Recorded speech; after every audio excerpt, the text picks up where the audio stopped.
Tennessee's quarterback problem.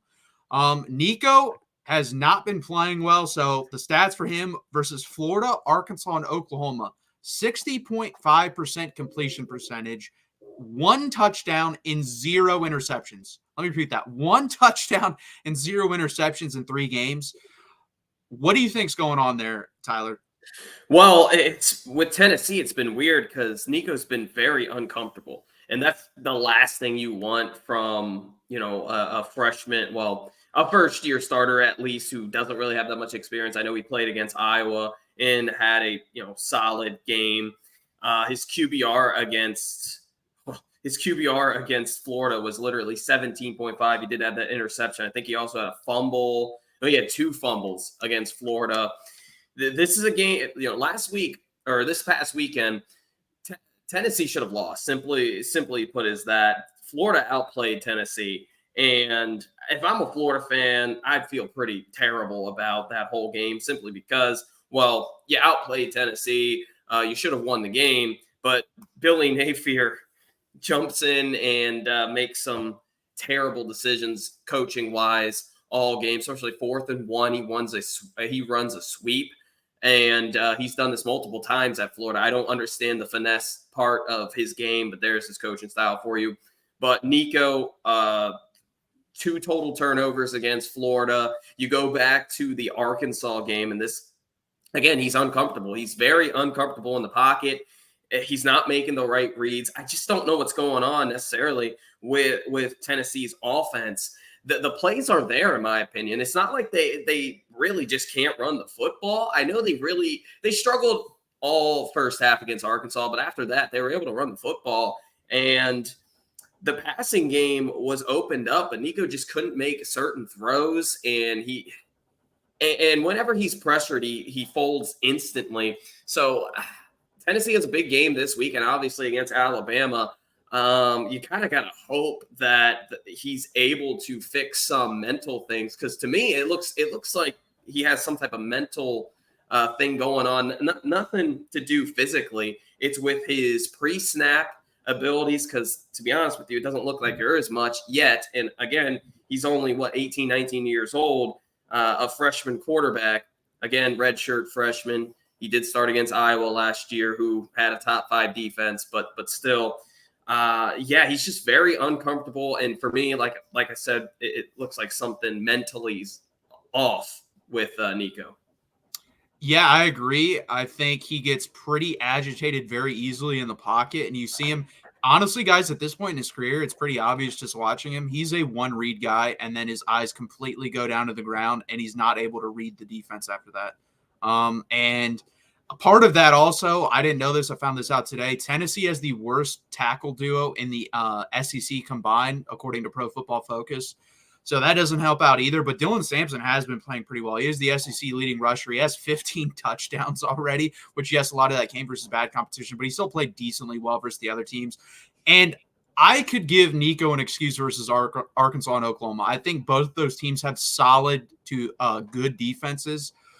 I cannot give you an excuse for Florida. Florida is a bad defense. They're horrendous. They probably are the 2nd or 3rd worst defense in the SEC. I don't think they're the worst. I think Mississippi State is. But I also don't know if it's coaching with Josh Heupel. Did Josh Heupel get in the ear of Nico and say, hey, you cannot make mistakes. You cannot have turnovers, stuff like that. And then he's not willing to take chances down the field and push the ball down the field. And to me, if he's saying that to Nico, that is limiting Nico in his growth. You're going to make mistakes. You're going to have turnovers. But guess what? This team is good enough to win, even if he does that versus some of these teams on the schedule, because that defense is very good. And you're bound with the wide receivers and weapons you have in Nico's arm. You're going to have explosive plays if you allow him to push the ball down the field. So I don't know if that's a coaching thing. But I know after the Oklahoma game, I actually came on here and said my 5 takeaways, as I do on this channel, 5 takeaways every week from the SEC, that this defense for Tennessee was good enough to win a national championship. And I stand by that. The defense has been very, very good, but Nico has not been. And honestly, looking around, you and I, Tyler, have been on this from the very beginning. We both said at this point, he's not a great quarterback. We said that like 2-3 weeks ago. And I said he's good, but he has the potential to be great. I honestly don't know right now if he's even good. I think he might just be straight up average. And with that defense, and if you have a straight up average quarterback in this SEC, you're probably going to go 8-4 or 9-3. So that's my opinion on that. I don't know if there's anything, if the ceiling's higher than anything than 9-3 if he continues to play this way.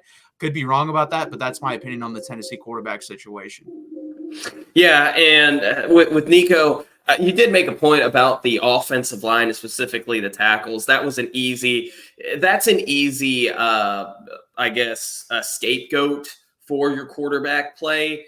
But like, if you look at some of these situations, he's got wide receivers right in front of him that are wide open, and he's just either A, overthrowing the ball, or B, not making the right read, or C, just completely missing them. And, oh, by the way, he just completely folds in the pocket. He's 6'6", 215. I've never seen a quarterback that is 6'6", or even his type of build, that just folds as he does. It's kind of weird with that. And he can run if he needs to.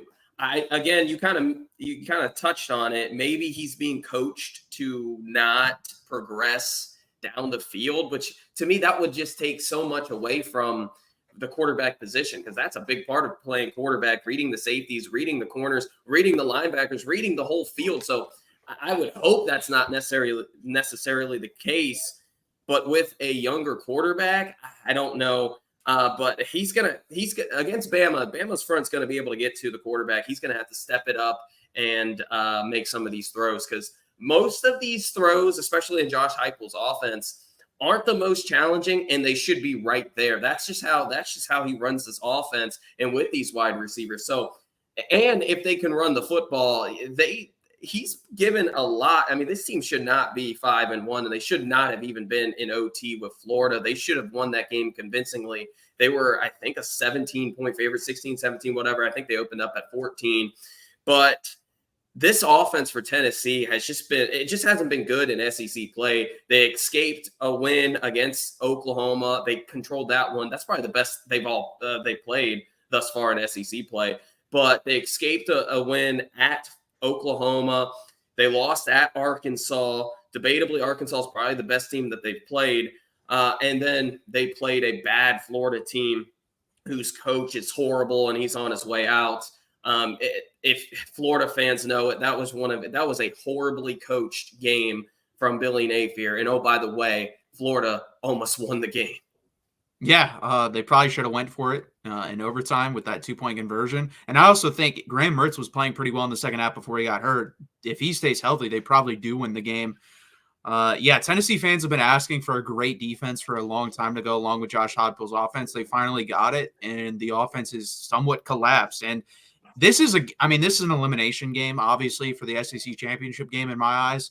And honestly, I don't see much changing, because I just saw them versus Florida. Bama does have a better defense than Florida. It's not a lot better. The back end is really bad. So maybe Nico can get on track versus that secondary. If you can't get on track versus this, I can't believe I'm saying this, but versus this Alabama secondary, you're probably not getting back on track versus any other team you're going to play in the rest of the season.